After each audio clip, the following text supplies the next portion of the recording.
Two of the strongest movie-exclusive characters in Dragon Ball Z. One's a fusion created to end chaos in seconds, and the other, a berserker so powerful he nearly destroyed a galaxy just by screaming. We've seen Gogeta absolutely erase Janemba, a reality-warping demon who embarrassed both Goku and Vegeta. But Broly? He took on every single Z fighter, tanked their best shots, and kept getting stronger while he was hit. So who actually wins if these two titans clash? Is Gogeta's insane fusion amp and precise technique enough to overwhelm Broly's limitless rage and ever-evolving power? Or does the legendary Super Saiyan eventually overpower even fusion itself? In this video, we're discussing their feats, scaling, timelines, statements, and more to figure out who would really come out on top in this ultimate DBZ movie battle. If you enjoy conversations like this and want to take part in deeper Dragon Ball discussions, I highly encourage you to join the Dragon Ball HQ Discord server, link below in the description. We'll be diving into this topic and more over there. Now, without further delay, let's begin. Super Saiyan Gogeta presents the peak of fusion-based power in the Z-era films and is frequently compared to Broly in power scaling debates. As the fusion of Goku and Vegeta, Gogeta stands as the ultimate trump card, the definitive embodiment of heroism facing off against unstoppable evil. His battles often serve as the culmination of power in Dragon Ball movies, particularly when juxtaposed against the fight foes like Janemba, setting the stage for one of the most iconic showdowns in the franchise. But before diving into Gogeta's overwhelming might, it's important to consider those he surpasses, namely Janemba. In his initial childlike form, Janemba is more than just a powerful fighter. His very presence doesn't just warp space, it corrupts the fabric of the afterlife. He transforms what should be a stable cosmic plane into a realm of crystalline chaos, unraveling the balance between life and death. This is no minor feat. According to Daizenshuu and Chozenshuu, the afterlife in Dragon Ball is just as expansive as the living universe. In fact, heaven alone is said to rival the mortal realm in scale. So when Janemba's existence distorts such a massive domain, it places him on a level far beyond typical villains. He isn't just warping a battlefield, he's destabilizing a cosmic plane of reality. Into this chaos steps Super Saiyan 3 Goku, and his arrival marks one of the most visually and conceptually powerful transformations in the series. Unlike prior statements that shook mountains or caused local earthquakes, Goku Super Saiyan 3 power up here shakes the entire afterlife, a universal realm purely from energy output. That's a cosmic scale ripple effect, achieved by sheer power alone. And yet, even with that display, Goku is no match. After Janemba evolves into Super Janemba, he's identified by Toei as the most powerful villain in the Z-era movie continuity. While some confusion has circulated regarding whether later villains like Hirudegan were stronger, this largely stems from a misinterpretation of comments made by screenwriter Koyama. Though he once suggested each movie villain was intended to outclass the last, he later contradicted that claim by implying Broly might be the strongest instead, which casts doubt on particular strict progression of power. What remains consistent, however, is Toei's promotional stance. Super Janemba is the top-tier antagonist among the Z films, and it's this overwhelming threat that compels Goku and Vegeta to use fusion. When Gogeta finally appears, his arrival alone radiates enough energy across the spiritual dimension. Unlike Goku's prior display, Gogeta doesn't even need to charge up. His presence alone generates a wave of energy that seems to pulse across the realms. He doesn't just enter the battlefield, he transforms it by simply being there. Against this backdrop, Super Janemba, who had effortlessly overwhelmed Super Saiyan 3 Goku, is casually destroyed. Gogeta doesn't just outfight him, he annihilates him. There's no drawn-out struggle or close call. It's a complete dismantling. What's more, Gogeta's finishing move, the Stardust Breaker, does more than deal damage. It targets Janemba's corrupted spirit, bypassing conventional durability and neutralizing his essence at a metaphysical level. It's not just a powerful attack, it's a conceptual counter to Janemba's very being, a purification technique layered over immense raw strength. For fans interested in the numbers, Toei has described Gogeta as being dozens of times stronger than Goku. That could range from a conservative 24 times to 69 times. Applying the standard Super Saiyan 1 multiplier, Gogeta's strength would land somewhere between 1200 to 48 times base Goku. Compared to Super Saiyan 3 Goku, which is a 400 times boost, Gogeta outpaces him in a factor of 3 to 12, depending on how you interpret the scale. So let's be clear, this is a fusion character who surpasses someone capable of shaking the cosmic afterlife, obliterating an entity who was automatically warping universal law and purified a corrupt being that couldn't be harmed through traditional means. Now, some argue that Afterlife in Fusion Reborn was simply a galaxy or a smaller realm, but this contradicts official material. From guidebooks, maps, and character dialogue, all canon lore including Daizenshuu and Chozenshuu and statements from creators support the interpretation that the afterlife is universal in scale. Now, when it comes to Broly, he's a frequent topic in power scaling debates, and for good reason. I've covered him much extensively on the channel, but I'll do so also again here. He stands as a unique anomaly within the Dragon Ball movie universe, evolving with every appearance and consistently pushing beyond limits that most characters never even approach. For this breakdown, rather than focusing on just one iteration of Broly, we'll trace his growth across all three of his original film appearances, analyzing how his power compounds every entry. In his debut, Broly is shown wreaking havoc across the south quadrant of the universe, and notably, this is while he's still unrestrained and mentally unstable. Even in this limited state, the destruction he causes is immense. A common misconception misconception is that the South Quadrant refers to a single galaxy. In reality, according to Dragon Ball cosmology and official sources like Daizenshuu 4 and Chozenshuu 4, each of the universe's 4 quadrants contains numerous galaxies, not just one. These materials describe the universe as infinitely populated with stars, galaxies, and nebulas. The visual damage we see, seemingly spanning a fourth of the South Quadrant, suggests that Broly, even in his unstable state, is capable of multi-galactic destruction, placing him far beyond typical solar system level or galaxies at this tier. But that's just the starting point. Across various Dragon Ball media, from guidebooks to interviews to promotional material, there's a reoccurring statement. Broly, if left unchecked, would eventually destroy the universe. I've seen a lot that fans try to downplay Broly's threat level by saying in movie 8, Goku in Super Saiyan is able to land a final blow from just some help from allies. However, this overlooks a crucial detail, which is in the movie 8 pamphlet, which confirms that Goku's final Miracle Punch received a 1000 times power boost, far beyond standard Super Saiyan transformations, and even exceeding the Super Saiyan 3 multiplier. In Broly's second coming, things escalate even further. Broly returns stronger, completely unrestrained, and effortlessly overpowers Goten, Trunks, Videl, and even Gohan. This version of Gohan, unlike his mainline Buu Saga counterpart who grew rusty during peacetime, appears to have continued training for 7 years, making him an alternate timeline version of Ultimate Gohan. And yet, Broly overwhelms him. Gohan struggles to stay in the fight and only pushes back after receiving help. The final blow comes from a father-son Kamehameha, with Goku's appearance playing a pivotal role, possibly even as a physical assist, though the moment remains ambiguous. Either way, it took a fusion of effort from multiple Z fighters, including Goku, to take Broly down. This cements his status as someone strong enough to challenge characters even on par with or above Super Saiyan 3 Goku. While Bio Broly is often overlooked due to the campier presentation, it still matters in the broader power conservation. Despite the odd setting, Bio Broly is described in supplemental material as genetically enhanced, making him technically Broly's most advanced form, at least before he destabilizes. His defeat via salt water and culture fluid doesn't negate the fact that his raw strength had increased. Even behind the scenes, Broly was always held in high regard. Koyama, the screenwriter behind many Dragon Ball Z films, consistently referred to Broly as the most dangerous villain he'd ever written. In fact, Broly's popularity and potential were so strong that he was brought back not once, not twice, but 3 times. Even prior to the release of Battle of Gods, Koyama maintained that Broly was the most powerful movie villain, a title only passed on to Beerus once he was introduced. So whether we're evaluating Broly based on destructive output, combat instincts, raw ability, or his scaling across multiple films, he consistently ranks as one of the most fearsome characters in the Dragon Ball universe. Now, with all the scaling out of the way, when you put these two together, Gogeta should win this fight pretty handily. His universal feats just far outscale Broly's, and with multiple statements calling Gogeta the strongest or comparing him to Vegito, who is the pinnacle of power in Dragon Ball, Broly stands no chance, making this fight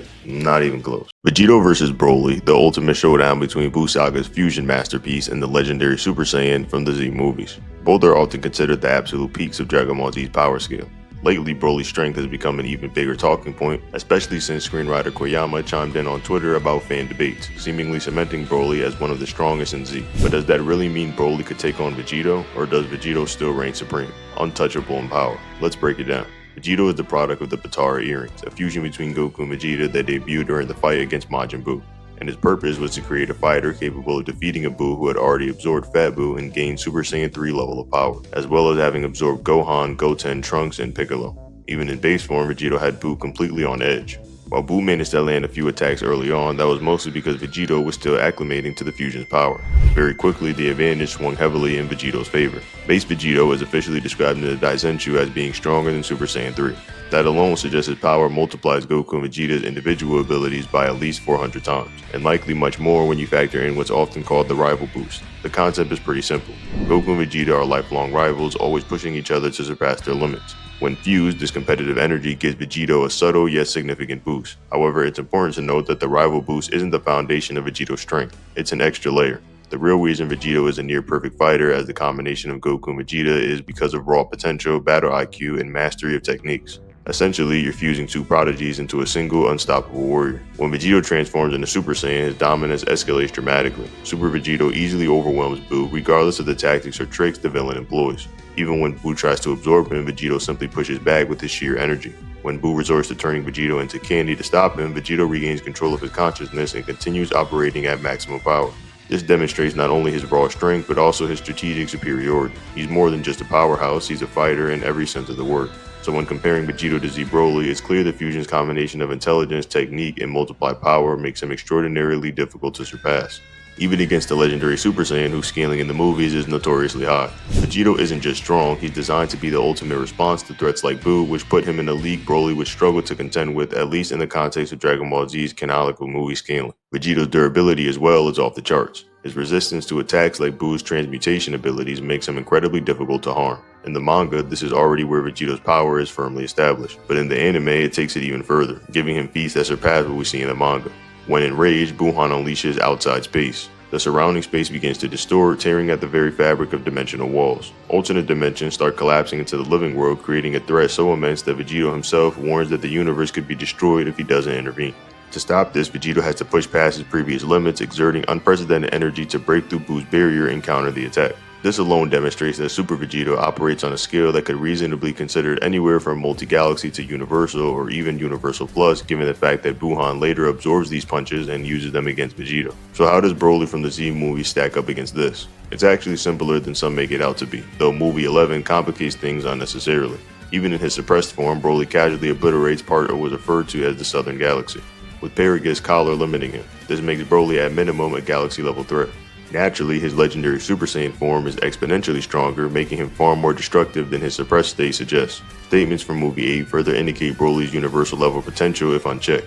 It's worth noting that the galaxies, or the Southern Galaxy in Dragon Ball, isn't meant to mirror real-world Milky Ways. The Daizenshuu explains that Dragon Ball galaxies are constructed from collections of planets and nebula, with these structures repeating infinitely across the Dragon Ball universe. This means Broly's legendary Super Saiyan output could conceivably reach cosmic proportions. Once transformed, Broly effortlessly overwhelms Goku, Gohan, and Trunks. He can even tank full power strikes from Super Saiyan Vegeta mid-charge without issue. This is remarkable given that these movie-era Z fighters scale far beyond their original canon counterparts. Even Piccolo in Movie 8 is more powerful than his Cell Saga self, already fused with Kami and rivaling Android 17 in terms of strength. Broly is such a formidable opponent that the Z fighters had to combine their ki into Goku to give him the edge to one-shot Broly, a feat sometimes explained as a plot device or an overflow of unstable ki. Official guidebooks quantify this as needing roughly a 1000 times ki boost, equivalent to roughly 2.5 times the power of Super Saiyan 3, just to match Broly in his base form. Even this wasn't enough to eliminate him completely though. By Movie 10, Broly survives and gains a massive Zenkai boost from his near-death experience, making him stronger than before and reinforcing his status as a top-tier threat in the Z movie timeline. In Movie 10, Broly doesn't get his rematch with Goku, but instead ends up clashing with Gohan. This version of Gohan is significantly stronger than many fans give him credit for. According to Koyama, Gohan had been training non-stop for 7 years by the time the movie was produced. At the time, Dragon Ball Z's manga was still ongoing, and the anime staff assumed Gohan would continue to grow stronger rather than slack off, which diverged from Toriyama's eventual plans for the character. During the initial fight, base Movie 10 Gohan even remarks that he should have powered up considerably since his last encounter with Broly, referring to the battle from 7 years prior with all the other Super Saiyans and Piccolo. Many fans misinterpret this as a sign of Gohan weakening, but considerably here simply implies that Gohan feels he hasn't improved enough to handle Broly more efficiently. This makes sense, especially considering Broly himself has gained a massive Zenkai boost since Movie 8, pushing him above Gohan's current level. Even in his basic Super Saiyan form, Movie 10 Broly is at least equal to base Gohan. The gap becomes even more immense once Broly transforms into his legendary Super Saiyan form, completely outmatching Super Saiyan 2 Gohan. Broly's punches are easily absorbed and he toys with Gohan effortlessly, showcasing a multiplier effect potentially higher than Super Saiyan 2. While Super Saiyan 2 itself multiplies roughly around 100 times the base form, Broly's legendary state combined with his Zenkai boost pushes him far beyond that. Whether Gohan's rage power from the Cell Saga carries over here is unknown, but Broly's lethal intent against Gohan's family gives him zero reason to hold back. Ultimately, Gohan manages to defeat Broly using a coordinated family Kamehameha aided by Super Saiyan Goten and a temporarily returned Goku. In the same way that Cell lost the beam struggle 7 years ago, Broly does the same when being caught off guard and then pushed to his very limit. Scaling wise, Movie 10 Broly is at minimum galaxy level and repeatedly suggested to possess universal threatening power. Even after 7 years of dedicated training, Movie 10 Gohan, while strong, still needed the combined family effort to overcome Broly. When you look at the bigger picture, Vegito completely overshadows Broly, however. Even the fully trained Movie 10 Gohan, alongside Goten and Goku, would have compared to Vegito at his peak. Later Buu Saga characters such as Fat Buu requiring Super Saiyan 3 level intervention, Super Buu necessitating a fusion level counter, and Ultimate Gohan far surpass Super Buu further demonstrates that Vegito is operating on a level entirely out of Broly's league. By numbers and feats alone, Vegito would utterly dominate, leaving Broly's universe-shattering feats as impressive but ultimately insufficient. After Gotenks is absorbed, Super Buu transforms into Buu Tanks, a version that vastly outclasses Ultimate Gohan and eventually consumes multiple Z fighters. He manages to pummel Goku and Vegeta, but all that effort barely scratches base Vegeta. While Z Broly's feats in the movie, like threatening the universe itself, sound impressive, they pale in comparison to Vegito. Just as a Super Saiyan, Vegito stomps an enraged Buhan from tearing dimensional walls apart, preventing the collapse of the entire Dragon Ball universe, which is far larger than most fans realize. Even if one argues that Broly has untapped potential, Vegito wouldn't allow the fight to progress to that point. It's also important to distinguish Z Broly from his Dragon Ball Super iteration. Vegito's seemingly playful demeanor during the Buu fight isn't a sign of a lack of power. He's deliberately toying with Buu to manipulate him into absorbing him so he can free his friends. Vegito could have ended the battle instantly. He could literally erase portions of Buu despite his regeneration ability. He chose restraint to avoid killing Buu's absorbed victims. Every metric favors Vegito over Z Broly: speed, intelligence, combat techniques, adaptability, and available transformations. While some might argue that Broly could somehow surpass Vegito using fan statements or speculation, this usually relies on cherry-picked quotes from Koyama. Koyama himself has given contradictory remarks over time, even stating that his own cosmology in the matchup shouldn't be treated as canon. Relying on his statements to argue Broly's supremacy over Vegito is therefore highly unreliable. By contrast, the films make it clear that Movie 10 Gohan is stronger than his canon counterpart due to 7 years of continuous training, a fact confirmed on screen by Gohan himself. Using that as a baseline, Broly, even with his Zenkai boost, is still outclassed by Vegito. Author statements should generally support scaling, but in this case, Vegito's dominance is consistent across both manga and anime depiction. Any attempts to claim Z Broly could beat Vegito usually rely on exaggeration or misinterpretation, whereas Vegito's feats are concrete. He would decisively and comfortably overwhelm Broly in a head-to-head confrontation, making this matchup not even close.